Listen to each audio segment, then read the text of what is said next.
Hello, my name is Alok Raja and I am a history faculty in Nirmala Academy. हम lockdown का समय चल रहा है तो हम सोचे कि आप लोग की हेल्प की जाए और हम हिस्ट्री को कंटिन्यू करेंगे आपके साथ।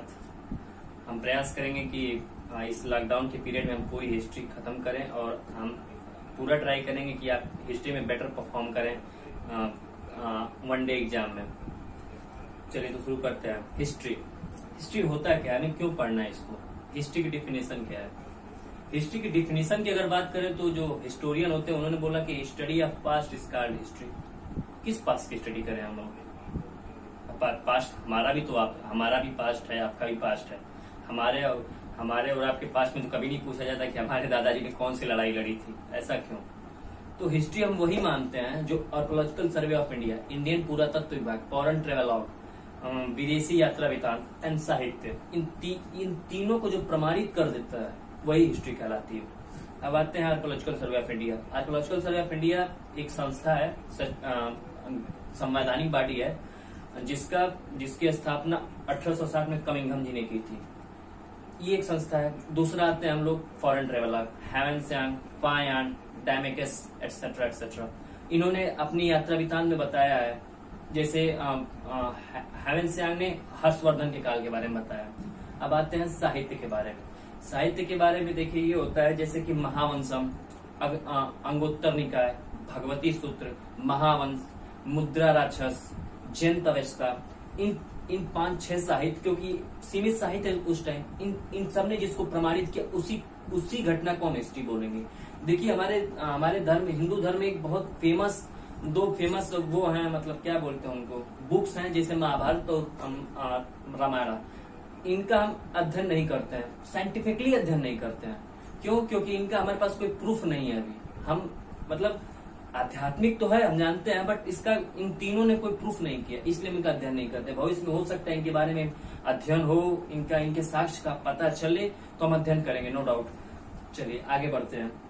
हिस्ट्री की शुरुआत कहाँ से होती है? हिस्ट्री की शुरुआत जो मानी जाती है पैलियोलिथिक एज से मानी जाती है। पैलियोलिथिक एज, स्टोन एज पाषाण काल से क्यों मानी जाती है?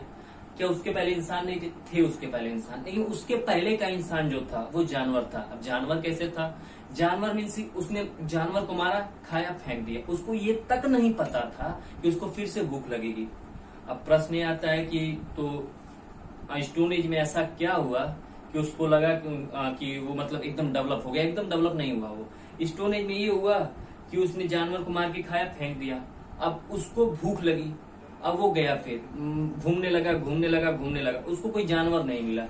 उसी रास्ते से जा रहा था जिस रास्ते पे उसने मांस को मार के फेंका था जानवर को, उसने उसी मांस को खाया।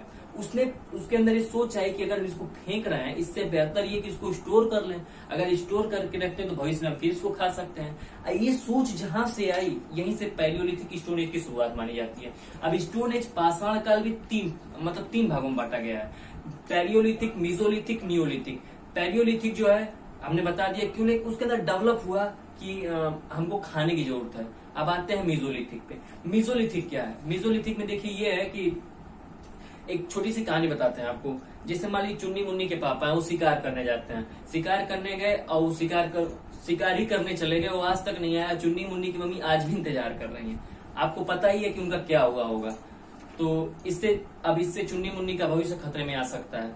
अब अगली बार ये होगा कि चुन्नी मुन्नी के पापा जब शिकार करने जाएंगे तो सोचेंगे, वो चुन्नी मुन्नी की मम्मी की आंखों में देखेंगे, वो उनको देखेंगे, तो उनको लगेगा कि भविष्य खतरे में है। तो चुन्नी मुन्नी की मम्मी उनको बोलेंगी कि आप जंगल जाइए और जानवरों को उठा के लेके आइए, उनको पालतू बनाते हैं, और जब हमको जो तो इनको छोटा कर देंगे, खा डालेंगे।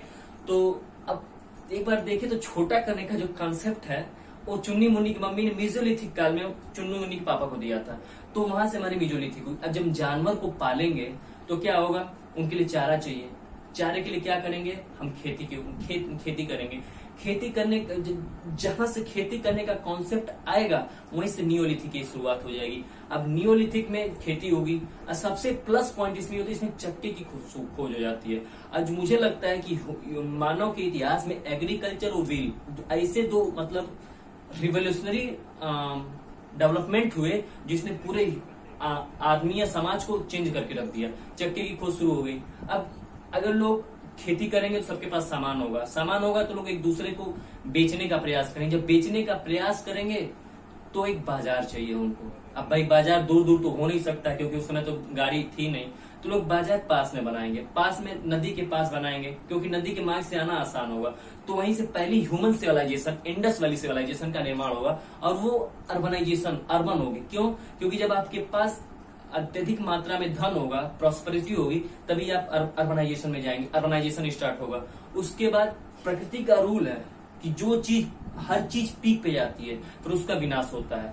तो अर्बन इंडस वैली सिविलाइजेशन भी पीक पे जाएगी, अब फिर उसका विनाश होगा। विनाश के बहुत सारे कारण, उसको हम बाद में देखेंगे। उसके बाद जैसे इसका विनाश होगा, सेंट्रल एशिया से एक ट्राइब चल के आती है, यहाँ पे लोगों पे हमला करती है, आर्य अनार्य युद्ध होगा, जिसका वर्णन आपको ऋग्वेद के 9वें अध्याय में मिलेगा। उसके बाद उत्तर वैदिक काल आएगा, उत्तर वैदिक काल में बहुत सारी कुरीतियां आ जाएंगी आपको। फिर उस कुरीतियों के साथ साथ नए नए छोटे छोटे महाजनपदों का उदय होगा। 16 महाजनपद और 10 गणराज्य आएंगे। 16 महाजनपद 10 गण, ये आपस में लड़ेंगे भिड़ेंगे। जब ये आपस में लड़ेंगे भिड़ेंगे तो उसमें जाहिर सी बात है कोई एक विजय होगा। एक जो विजय होगा वो मगध होता है। मगध, यहाँ देखिए महाजनपद काल मगध, 16 महाजनपद 10 रिपब्लिक। मगध क्यों विजयी होता है उसके बहुत सारे कार्य, जब ज्योग्राफी आपको पढ़ाई जाएगी तो आपको बताया जाएगा। उसमें भी मगध में भी कई छो आएंगे, जैसे पितृहंता वंश, जिसको आप हर्यंका डायनेस्टी बोलते हैं। इसको पितृहंता वंश बोला जाता है क्योंकि ये पहला राजवंश माना जाता है जिसके प्रत्येक राजा ने अपने ही पिता को छोटा करके राजा बन गया था। उसके बाद आएगा नंद वंश आएगा, उसके बाद मौर्य वंश आएगा। मुझे लगता है कि भारत के इतिहास का सबसे बड़ा वंश मौर्य वंश होना चाहिए, और एक ऐसा व्यक्ति मौर्य वंश में जिसको बहुत ज्यादा सम्मान मिलना चाहिए था, लेकिन हम भारतीय लोगों उनका सम्मान नहीं किया, वो है चाणक्य। चाणक्य की स्टडी करें तो उन्होंने अर्थशास्त्र नामक बुक लिखी। उन्होंने बहुत अच्छी अच्छी बातें लिखी, चंद बातें मैं मतलब बताना चाहूंगा उनकी। जैसे उन्होंने बोला कि दो राज्य, दो नाइबर कंट्री कभी दोस्त नहीं हो सकते। उन्होंने 5000 साल पहले लिखा था, और आज देख लीजिए इसका प्रमाण मिलता है कि India Pakistan, India Bangladesh, India China कोई दोस्त नहीं है। दूसरा, चाणक्य ने बोला कि युद्ध में कोई मोरालिटी नहीं होती, कोई नैतिकता नहीं होती, आप मारिए। आप देख लीजिए 1191 के तराइन का युद्ध, पृथ्वीराज चौहान ने मोहम्मद गोरी को छोड़ दिया था, और पूरे 600 साल का इतिहास हमारा बदल गया। नहीं तो शायद इतिहास कुछ और होता है। मुझे लगता है कि इनको जितना इनको सम्मान मिलना चाहिए उनको नहीं मिल पाया। और आज की करंट गवर्नमेंट ने अपने मंत्रालय में चाणक्य की तस्वीर लगवाई, या चाणक्य नीति को अपने उसका आधार रखा, ये मुझे बड़ा अच्छा लगा।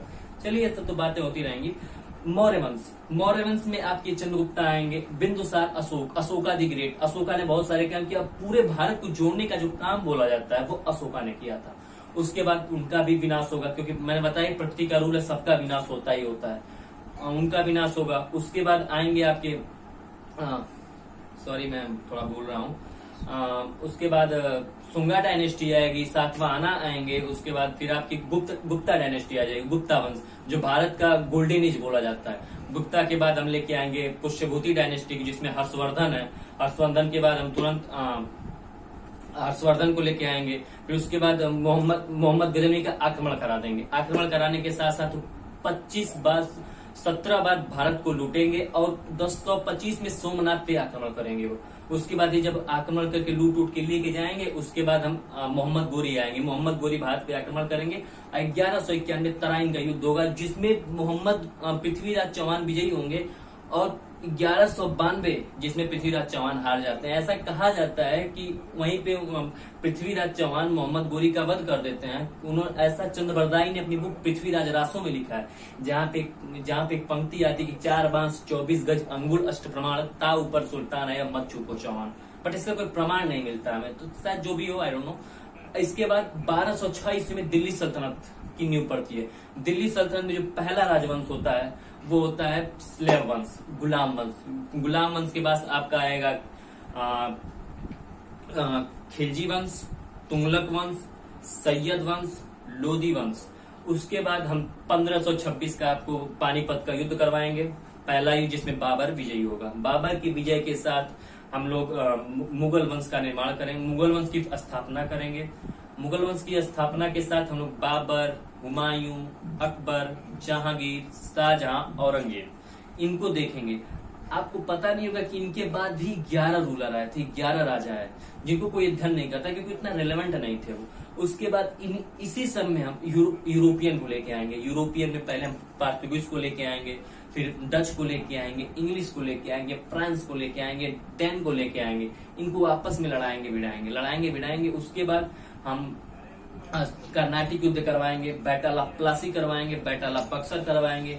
उसके बाद इलाहाबाद की संधि करवाएंगे। इलाहाबाद की संधि के साथ राज करते रहेंगे। कर्नवालिस जी को लेके आएंगे जो लोक सेवा आयोग की फाउंडेशन करेंगे। फिर 1798 में बेलेजरी को लेके आएंगे जो अपनी सहायक संधि की कुरीतियों की वजह से सारे राज्यों को अपने अंदर मिलाना चाहते हैं। उसके बाद हम डलहौजी को लेके आएंगे। डलहौजी ने हड़प नीति का निर्माण किया, हड़प नीति को रखा। और हड़प नीति एक ऐसी नीति थी जो बुरी थी, लेकिन आप बोल सकते हैं डलहौजी एक ऐसे व्यक्ति जिन्हें आधुनिक भारत की नींव रखी। ट्रेन का निर्माण किया, फिर उसके बाद कैलीग्राफी का निर्माण किया, टेलीफोन लाइंस बिछवाई। उसके बाद ये तो हम ब्रीफ में देखेंगे। फिर उसके बाद 1857 की क्रांति होगी। 1857 की क्रांति के बाद महारानी का रूल हो जाएगा। महारानी के रूल के साथ हम वर्नाकुलर प्रेस एक्ट लेके आएंगे। वर्नाकुलर प्रेस एक्ट के विरोध में हम 1885 में कांग्रेस की स्थापना करवा देंगे। 1885 में कांग्रेस की स्थापना करवाएंगे, लेकिन वो बहुत वीक ऑर्गेनाइजेशन होगी। जो 1905 में आते थे, कुछ ये नहीं बोल सकते कुछ नहीं कर पाई, लेकिन ये भी नहीं बोल सकते कि बहुत सारा कर गई वो। 1905 में दो गुट बड़े रूप में सामने आते हैं, नरम दल और गरम दल। बंगाल विभाजन के होने के बाद 1905 में हम स्वदेशी आंदोलन करवा देंगे। 1905 के लास्ट में ही हम मुस्लिम लीग की स्थापना करवाएंगे। 1906 में कांग्रेस में एक हल्की सी झड़प होती है और वो झड़प विकट रूप ले लेती है 1907 में। 1907 में कांग्रेस का विभाजन हो जाता है। विभाजन की भी बहुत बड़ी हिस्ट्री उसको हम बाद में देखेंगे। 1909 में मार्लोमेंटो रिफॉर्म आ जाता है जिसने सेपरेट इलेक्टोरेट कहीं न कहीं जो पाकिस्तान की नींव होती है उसने दे दिया। उसके बाद 1916 में हम कांग्रेस को फिर से जोड़ देंगे, साथ में मुस्लिम लीग को लेके आएंगे। फिर उसके बाद होती है the great Salman Khan of India की एंट्री, गांधी जी की एंट्री करवाएंगे। गांधी जी एंट्री करेंगे। उसके बाद अहमदाबाद मिल स्ट्राइक, चंपारण एक्सेट्रा बहुत सारे आंदोलन करेंगे। 1919 में तब जलियांवाला बाग हत्याकांड करवा देंगे। जलियांवाला बाग हत्याकांड के विरोध में गांधी जी ने अपनी उपाधि को छोड़ दिया, ये भी देखेंगे। 1921 में गांधी जी ने असहयोग आंदोलन, चौरी चौरा कांड, उसके बाद साइमन कमीशन को लेके आएंगे। 1929 का लाहौर सेशन जिसमें पूर्ण स्वराज की मांग की गई, उसको देखेंगे। 1942 quit India movement, 1945 cabinet mission, और इसी के साथ 1947 में भारत को आजाद करवाएंगे। आजादी के साथ हम नेहरू जी को प्रधानमंत्री बनाएंगे। उनकी पंचशील सिद्धांत, नैम मूवमेंट, उसको देखेंगे। लाल बहादुर शास्त्री की दूध की क्रांति, इंदिरा गांधी पाकिस्तान मूवमेंट। उसके बाद 2015 में मोदी जी को चुनाव जितवाएंगे और आज के समय में आ जाएंगे। दोस्तों, धीरे धीरे करते करते हम एक छोटे छोटे सेक्शन को उठाएंगे और आपको वहां तक पूरा कंप्लीट करेंगे। हमारा प्रयास मैं प्रयास करूंगा कि पहले मैं आपको मॉडर्न हिस्ट्री, आधुनिक भारत को पढ़ाऊं, क्योंकि मुझे लगता है, मेरा ये पर्सनल ओपिनियन है कि आधुनिक भारत से ज्यादा क्वेश्चन आते हैं। अगर आप साथ देंगे तो मुझे अच्छा लगेगा और मैं आपको आश्वस्त करूंगा कि आपको कोई क्वेश्चन छूटे ना आपका। अगर आपके पास कोई क्वेरी होती है इसके रिगार्ड, तो आप मेरे नंबर 8795166007 पे व्हाट्सअप कर सकते हैं। आपकी सारी क्वेरी का मैं जवाब देने का प्रयास करूंगा। और एक हल्का सा मैप आप देख सकते हैं, इसी के अनुसार मैंने आपको समझाया। अगर आपको अच्छा लगा तो लाइक करिए, शेयर करिए, सब्सक्राइब करिए। Thank you very much.